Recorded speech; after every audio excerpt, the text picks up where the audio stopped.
兰兰，今天吃什么呀？哎，炒面包呢。这个不是我昨天让你扔了的吗？你忘了是吧？哎，姐，我觉得这条饰链还挺好看的，你要不要我拿走呗？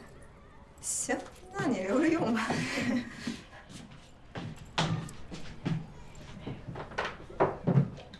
姐，昨天那人谁啊？一个流氓。流氓？我觉得他还挺斯文的。斯文带泪呗。他是不是喜欢你啊？大半夜为个钥匙扣跑咱家来。他喜欢我，我谢谢你，兰兰，求求你饶了我吧。姐，你咋这么烦他呢？我能不烦他吗？兰兰，你知道咱们为什么从那个房子里被赶到这边来住了吗？都拜他所赐。真的？他谁啊？这么大本事？他叫陈硕，银行那边代理律师。哦，怪不得。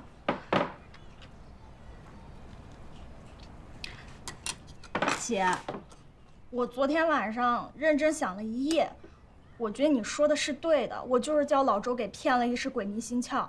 我现在决定了，我要离开老周。真的？给你鼓掌，给你赞。你真的想通了？我真想通了。太好了，那你就好好学习吧啊。那我跟老周断了，我这身上也没钱了，我就想找个工作，养活一下自己。那法律班我也耗不起了。那你的意思是说，你就不想去梅老师那儿继续上课了？再回去上课，我也不知道什么时候能把司考过了。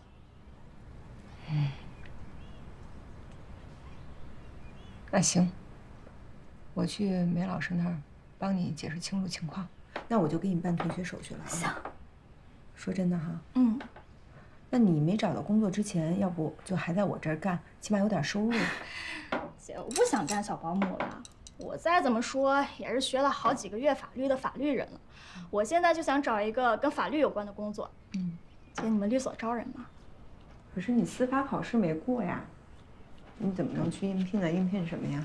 我不一定非要当律师啊，我找个行政助理之类的岗位我也都行。你要助理吗，姐？啊，兰兰，你太瞧得起我了。我这什么资格的律师啊？再说我这刚开始独立办案，然后找一助理，那让别人怎么看我呀？再说了，就我这点破工资，我拿什么养活一个行政助理啊？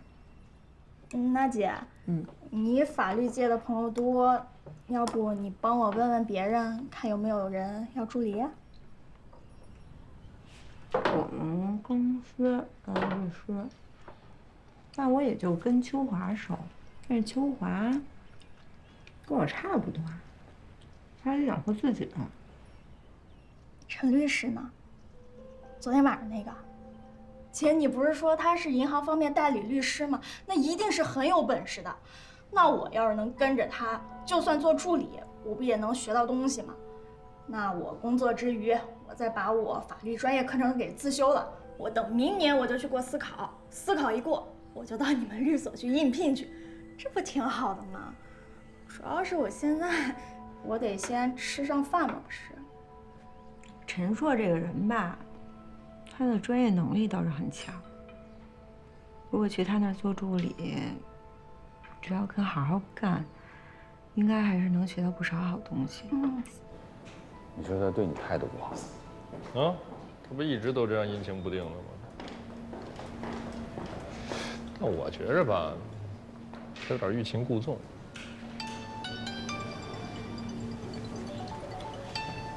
唉。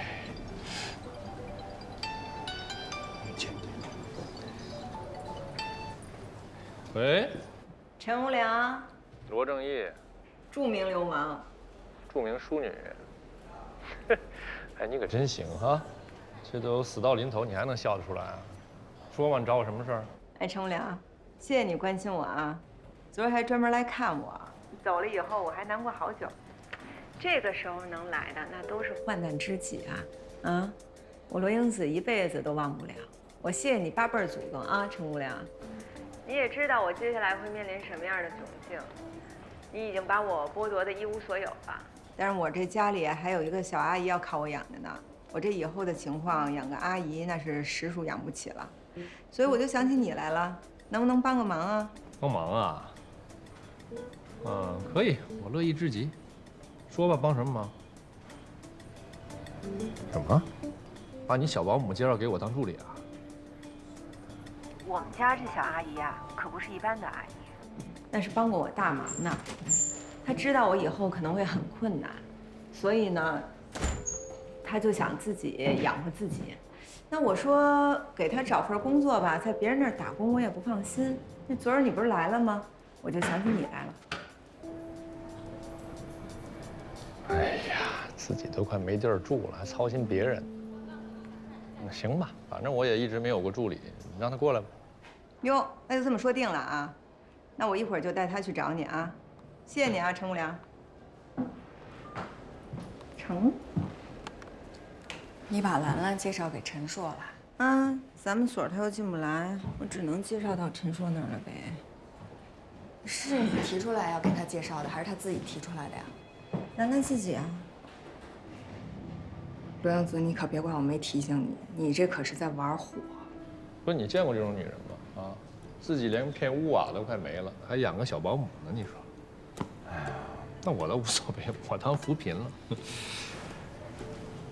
我觉得他要不用这小保姆，直接开了不就得了吗？派你身边干嘛呀？甩包袱呗。不是，我觉得不是这么回事。我觉得有戏。你成天给他挖坑，这回他没准自己能跳。那我也没说错呀，没人能逃过我的魔爪。你们家这兰兰可不是个简单的女孩，野心大着呢。这陈硕呢，更不是一个一般人。你把兰兰送到陈硕那儿，那不是羊入虎口吗？这陈硕他再怎么着，他也不会对一小姑娘下手啊。反正我提醒你了，你可得慎重啊，你可惹不起这兰兰。那我就再多上点心呗，多看着点他们呗。哎，我这收拾完我就撤了啊。去哪儿啊？去找陈硕呀，我要把兰兰介绍给他呀。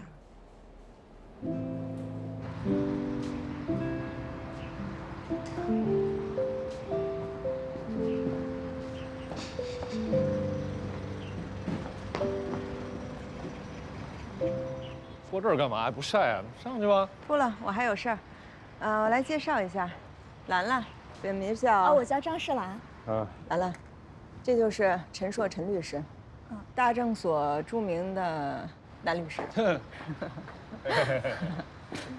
那兰兰就交给你了，你多跟陈律师学学，他曾经自学过法律的，就拜托给你了，你多教教他啊。姐，那你慢点啊。哎，走了啊。你稍等我一下。等会儿。我一直跟你强调这房子的事儿，你就没好好考虑一下？真打算上法庭把他给输了呀？不然呢？你给我支个招啊。方力宏不是你律师吗？我怎么那么不相信，他就甘心束手就擒？哎呦，他换水能有你多呀？你那个没离婚就是你老公了，反正是卷了钱就跑了，是诈骗吧？还有就是你们两个那贷款合同，你一直说跟你没什么关系，所以什么呀？所以你建议我啊，去报案，把这案子变成刑事案，对吗？陈无良，你这人还真无良哈！帮着对方的当事人出主意来对付自己的当事人，哎，平时都这么赚钱的啊？我什么都没说。那就不劳烦你操心了，我愿意输。走了啊，兰就拜托你了啊，姐，走了。慢点。哎。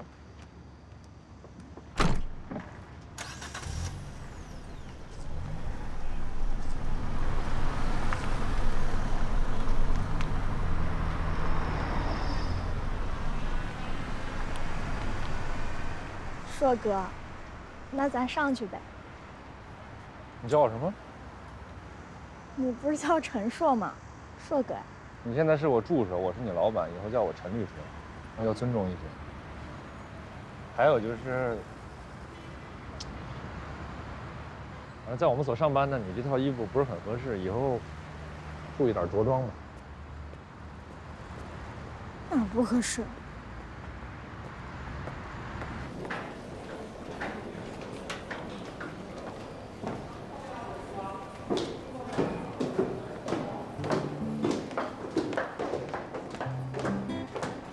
你好，卡蒂。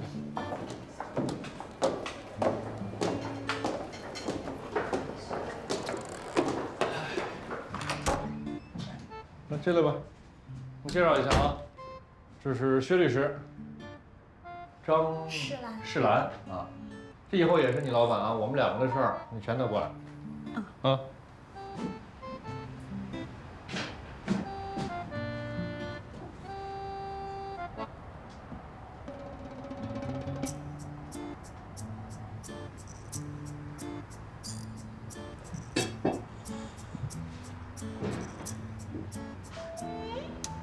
硕哥，叫我陈律师。啊，说吧。那我就坐这儿呗，我坐您对面。你是助手，你的工位是在楼下。我这不是来照顾您的吗？这办公室是我跟薛律师的啊，懂吗？我们两个还有事儿要商量，你先下去。哦。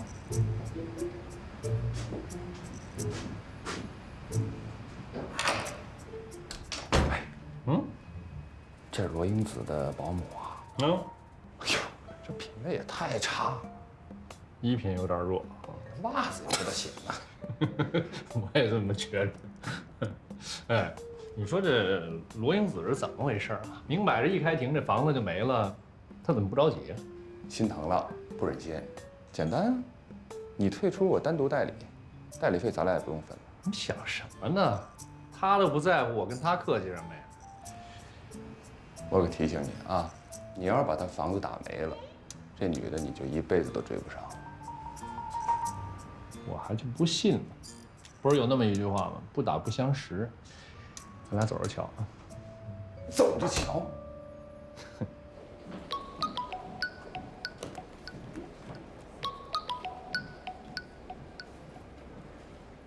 喂，弟，怎么了？啊？怎么会胃出血呢？送医院了吗？为什么不让住啊？那你现在给我打电话有什么用啊？我离你600-700公里呢，你跟人大夫好好说说呀。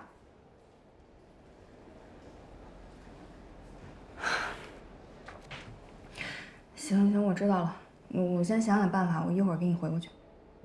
啊，好好好。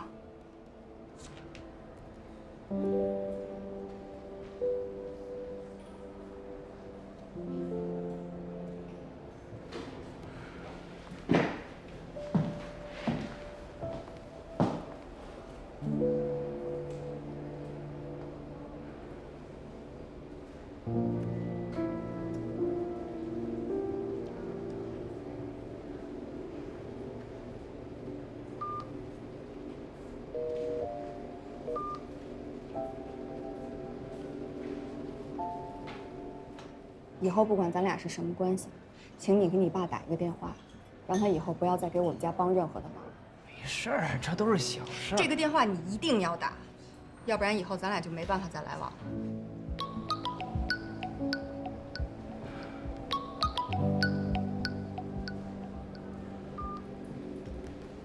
秋华，你刚才给我打电话了？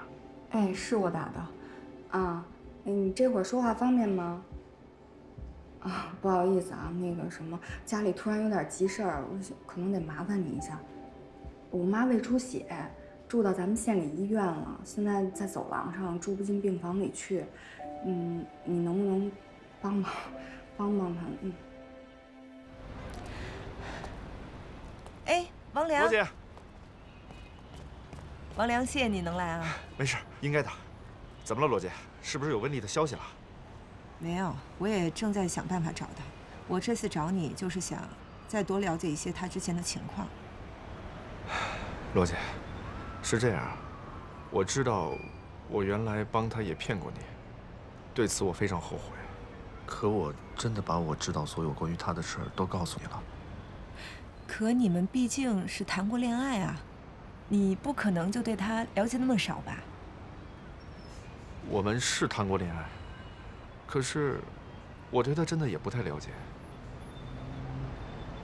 他几乎也什么都没跟我说过。那他不说，你就不问问他？我怎么可能没问过呢？那个时候，我都想跟他结婚，我问了好多，关于他家里边，他父母，我还一直想着什么时候约着他爸妈跟我爸妈一起吃个饭。他后来一直搪塞我，最后也没说出个所以然来。哦，对了，一提他父母，我想起来个事儿，我之前不是跟你说过我爸帮他报户口吗？后来我在我手机里边找到了一张他的身份证照片。哟，那太好了，你给我看看。你看，青阳人，86年的。那他还好意思管我叫姐？王良，你能把这张照片发给我吗？行，我现在发给你。谢谢。罗姐，还有个事儿，但我不知道对你有没有帮助。你说。我记着有一次我们俩在外边，后来他来了个电话，就到旁边去接。我等他半天也没回来，我就去找他。看见他一边打电话一边哭，还对电话里边发脾气。我听着，他应该是在跟他妈妈打电话。然后呢？我看他在那儿哭，怕他尴尬，就没叫他，然后就自己回来了。过了一会儿他也回来了，看着跟没事人一样，谈笑风生的。我在想，估摸着他也是不太想让我知道这事儿，我就没问。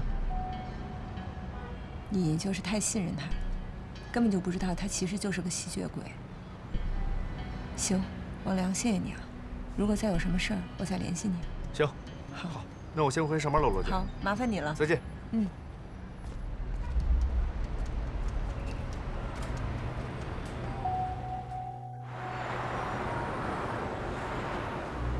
青阳人，身份证上是这么写的，身份证如果没造假的话啊。那你下一步有什么打算？秋华，你去过青阳吗？听说那边的面特好吃。哎，忙完这一阵儿，我请你去趟青阳吧，咱吃吃面，喝喝醋，啊，全当旅游了。不用你请，我有钱。那行啊，那就这么说定了啊。你别光想着去青阳，你也想想咱们眼前这个案子。哎呀，不是都做好准备书了吗？那还有什么呀？这事儿给方丽红压力不小，连输2阵。我听到所里有些人说，他为了钱什么都不要。到了他这位置上，面子比什么都重要。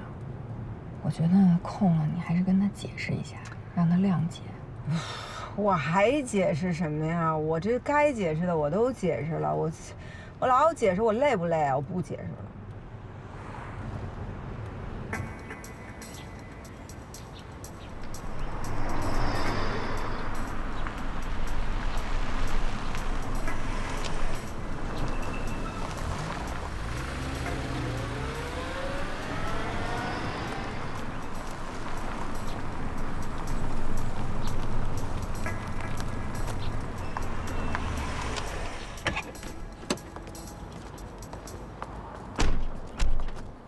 兰兰，罗律、秋律，你们来了。跟陈律师学怎么样啊？他没欺负你吧？嗨，陈律师挺照顾我的。罗正义啊，谢谢你把张世兰介绍给我，孩子挺有眼力劲儿的，总是抢着帮我拿包。陈无良，我把我们家小阿姨介绍给你，不是给你拎包的啊，你得教她学知识。罗律师，我现在也是律师助理了，别一口一个小阿姨，小阿姨。好好好，我不对，我不对。陈无良，你不许欺负他啊！兰兰，现在咱们是打对头，我们俩就先过去了。真打算把房子给输进去？那就看你的了。你要真想这么做，我也没办法。陈律师，啊，罗律师可厉害了，你要是跟他打对头，可得小心点儿。他怎么厉害了？她发现她老公跑了，给她留了一屁股债之后，第一件事就是把她婆婆住的那套房子给卖了，他就用那些钱还了私人贷，剩了个零头，又自己买了辆小轿车。那是挺厉害。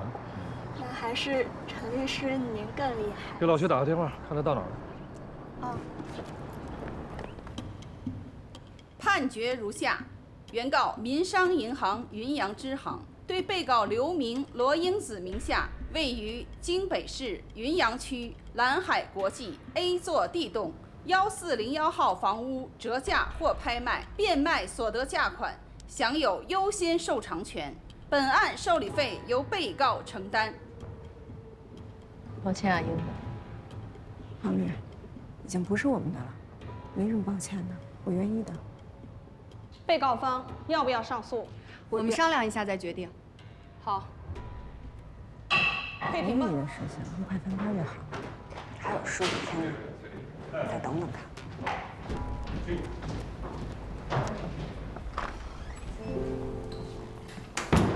英子，那你接下来有什么打算啊？我想给他写封邮件，告诉他今天的结果，劝他回来。他是一个没什么大主意的人，如果文丽不在他身边的话，我想他也许会听我的。那你可别把文丽和孙华鼎的事告诉他。放心吧。哟，陈律师、薛律师，恭喜啊，又胜了一仗。有什么好恭喜的？反正房子的事儿呢，我嘱咐你好几次，你自己不上心，不好意思啊。不用不好意思，谁让我碰见你这种厉害又无良的律师呢？走了啊。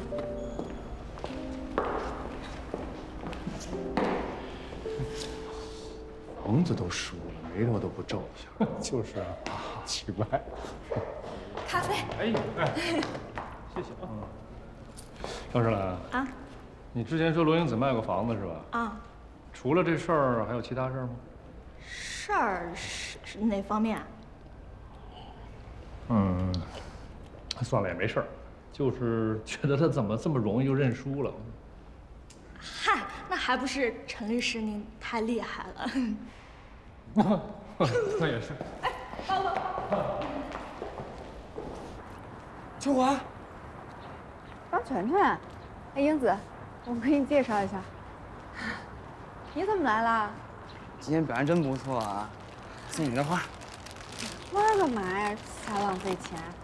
啊，我给你介绍一下，这是我搭档罗英子，这是我老家的初中同学张全全。你好。哟，张全全。那个，这房子就这么输了？啊，没办法，也许命中注定就不是我的吧。那个秋华，我先走了啊。好，再见啊。慢点啊，改天一起吃饭啊。哎。全全，谢谢你啊。我妈住院的事儿给你添麻烦了，要没有你，我还真不知道该怎么办了。再跟我这么说，我真生气了啊。那你说了，你这以后这种家里的事儿就找我。那个有时间吗？请你吃个饭。哦，应该我请你，你帮了我这么大一忙。请我什么呀？你请我，走吧。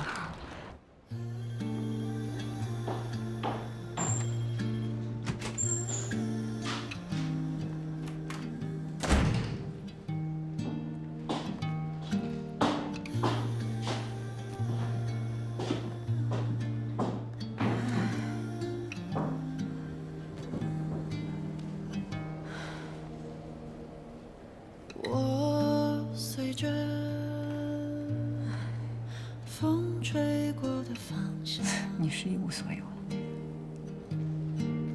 追着阳光和土壤，自由生长。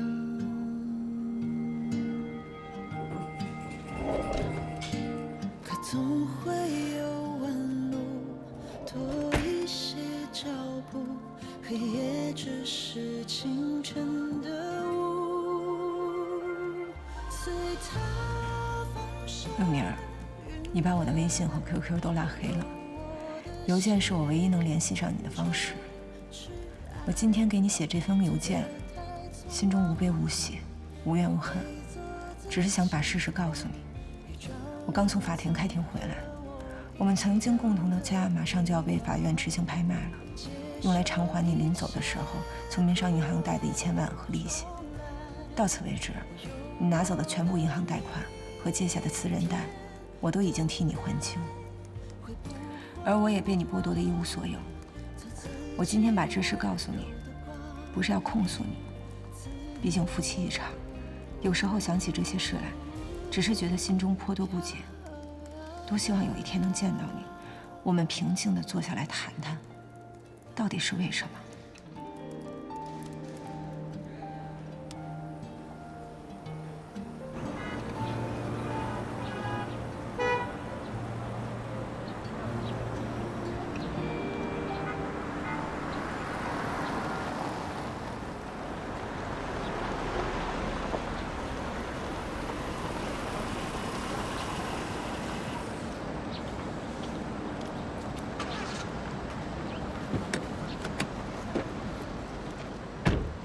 不用，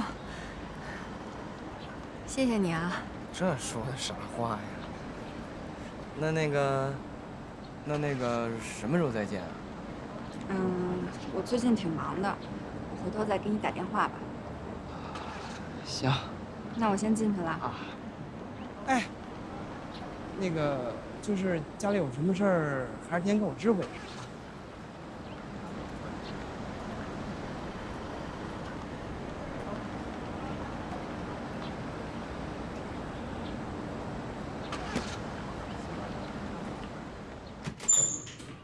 回来啦。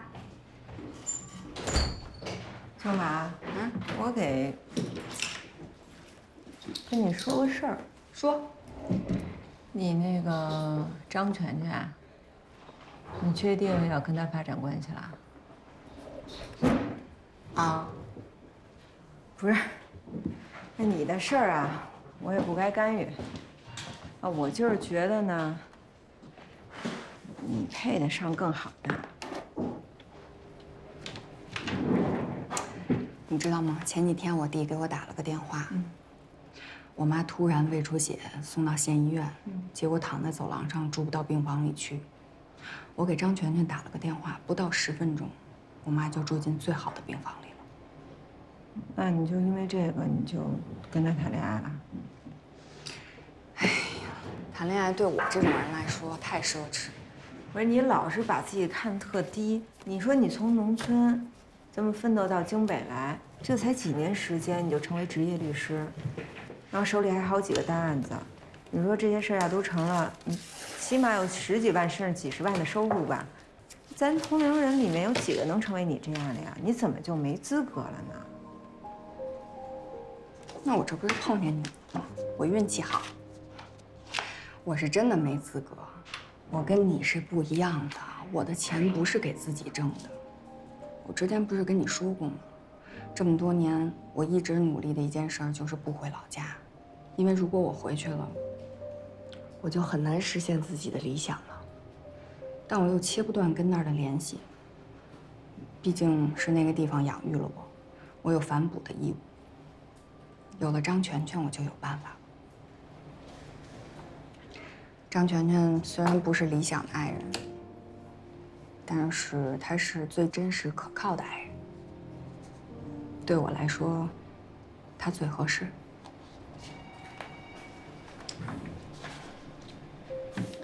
你说这些我也都懂，哎，但是如果你真坚持，我也没什么好说的。我只是觉得啊，你好好看看自己，你真的配得上更好的。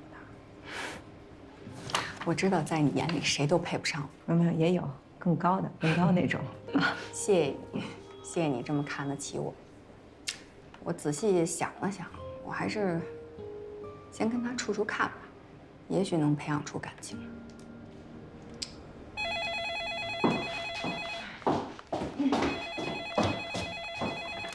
哎，说。喂，罗律师，来了个当事人，点名找您和邱律师。那你让他到会客室等我们吧，我们马上过来啊。好的。哎，谢谢。秋娃说什么来着？人家案子自己找上门来了，人当事人点名找咱俩呢，快点吧。还有这事儿？那看清自己，赶紧吧。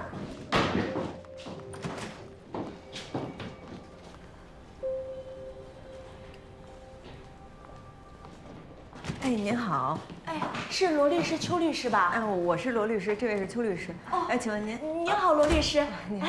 您好，邱律师。你好，你好。哎呀，你们俩可真年轻，不过跟我想象的一样。啊，您坐。那个，您今天来是想咨询什么事儿呢？哦，我介绍一下，我姓马，我叫马丽丽。马女士您好。哎，我有一个惊天大案，想委托你们2位。哦，您说。我呢，是为我们家前夫来的。前夫？嗯。你们相信爱情吗？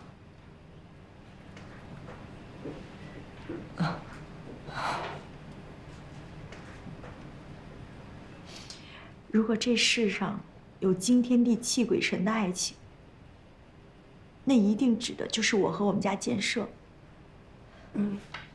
是您前夫吗？但是在我心目中，他是我这世上唯一的男人。行，他是怎么了？是？我们家这个傻建设，他因为故意伤害罪，一审被判了个无期。我是想委托你们2审的。案情能跟我们具体的说一说吗？如果我们2个现在还在一起，如果没离婚的话，他就不会出这么大的事儿。我现在呢，是个网店的店主。5年前，我是在路边摊煎饼果子的。那个时候，我认识了建设，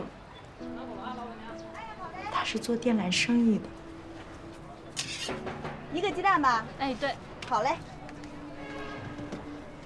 来啦，2个鸡蛋。啊，对对对。我俩就这样1来2去就好上了。来，哎，这是你的，要吧？豆浆还有吗？有啊，给你留着呢。我喜欢他厚道，他喜欢我努力。我们俩呢都结过1次婚，又都离了，谁也不嫌谁。认识不久以后，我们就结婚了。可他妈却不喜欢我，她觉得他儿子是做电缆生意的，却找了一个开路边摊的。她觉得我配不上他们家建设。妈，喝金酒。从我们结婚那天起，他就处处刁难我，逼着我跟建设分开。建设吧，又是一个特别孝顺的人，夹在我和他妈中间为难。我心疼建设，不想让他为难，所以我们俩结婚不到1年就分开了。可是谁成想，我们俩这一分开以后，让他闯了天大的祸。要早知道这样，就算他妈把我折磨死，我也绝对不会跟他离婚的。行，那个马女士，就是这个你们婆媳之间事儿，我们了解大概差不多了。您看这许建设这案子，您能不能展开了跟我们说一说？自从我们离婚以后，建设心情就不好，经常叫一帮朋友出去喝酒。那天，他又约着一帮朋友去喝酒。我不就是妞吗？就是会去新北。等。老板，大张4瓶啤酒。我拿。还可以。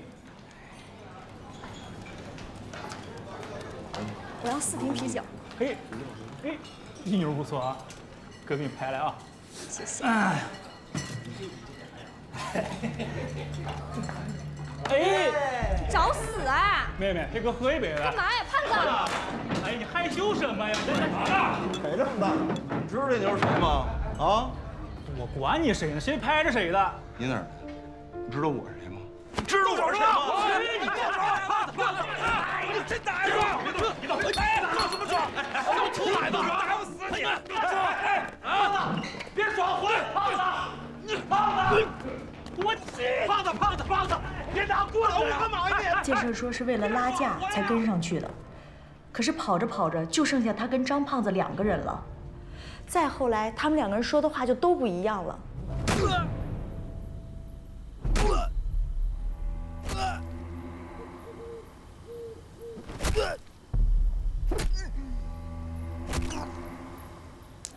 反正那个姓李的，最后就死在小树林里了，没有目击证人。打完架以后，建设还回家睡了一觉。第二天一大早，张胖子就来找他，说那个姓李的死了。建设一听就害怕了，连夜就逃跑了。可是他没想，他跑了，张胖子没跑，他跑到公安局去自首去了，说人是建设打死的。公安局就下了通缉令。我一看才知道出了大事儿，我就到处联系建设。后来建设偷偷跟我联系，我才知道他躲到农村去了，我就给他寄了1000块钱，我劝他回来陪他去自首。可是谁成想，一审的时候就认定是建设把那个姓李的打死了。因为自首，又因为双方都有过失，所以从轻判建设一个无期。可是张胖子才判了12年。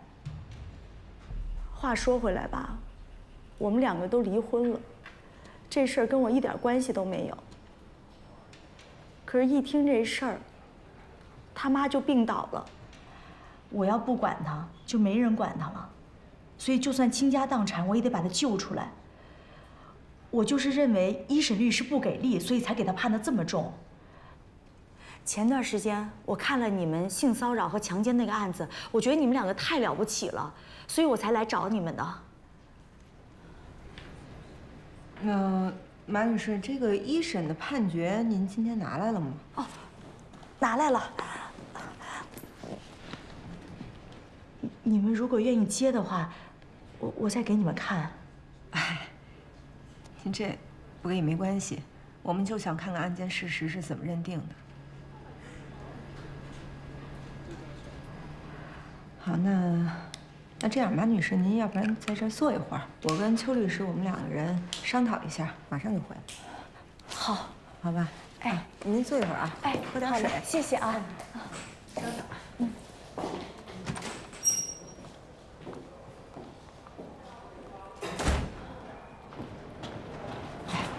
这样打这种案子啊，才能体现咱们律师的价值。这成天打那种飞诉啊、专项啊，都觉得自己变成生意人了。这像是一个刚输了房子的人说的话。你是不是不想打刑事案？也不是，我是觉得这马丽丽吧，给人一种说不出的感觉。哎，管他呢，咱们只讲事实和证据就好了。但是咱们现在事情也不少，打这种刑事案的话，又有风险又难打。那如果案件事实真跟他说的是一致，那一审认定可能存在问题。是啊，如果只剩下张胖子和许建设2个人的话，如果没有其他证据，那就是1对1的指证。那2个人就有利害关系啊。对啊，而且更何况，那姓张的那个不是还抓起来判了吗？同案犯供述不能直接定案。哎，这案子有的打。秋华，要不然这样，咱们也别光听他怎么说，咱们把这一审的判决书要来看看。如果真跟他说的是一致的，那咱俩就接，行不行？哎，我想打。行，你想打就打。刘记者，我们家建设这案子，麻烦您多多给宣传啊！到事成以后，我一定好好谢谢您。哎，好，那回头联系啊。哎，罗律师、邱律师啊，马女士，我们俩刚才就您这个案子，这案子您接吗？嗨，您先坐。哎，是这样，主要这个材料我们也没看见，也不能光听您这一面之词。我说的都是真的。但这一审的判决书我们也没看着嘛。可是我要给你们看了，你们不接怎么办呢？嗨，这我们看了也未必接。那我们不光是要对您负责，也要对我们自己的职业负责。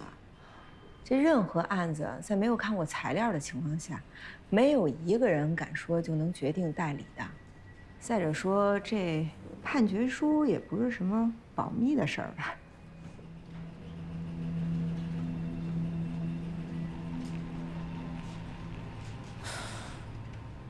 那行吧，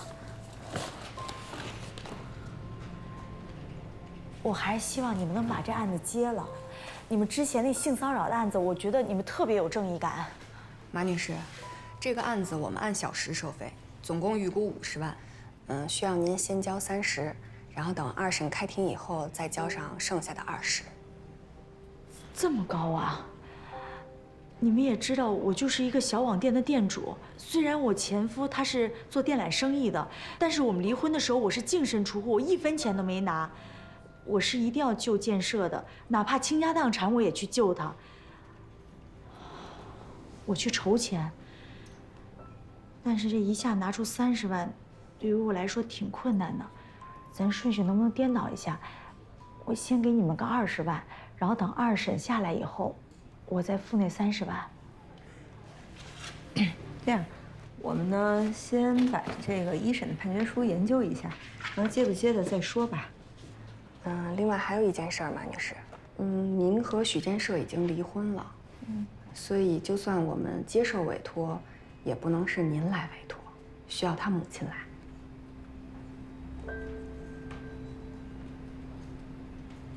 他妈妈去世了。啊？建设这事儿一出了以后，他妈就病倒了。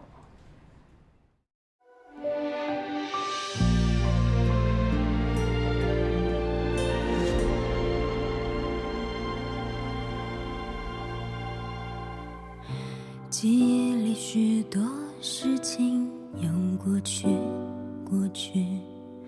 我们多有默契。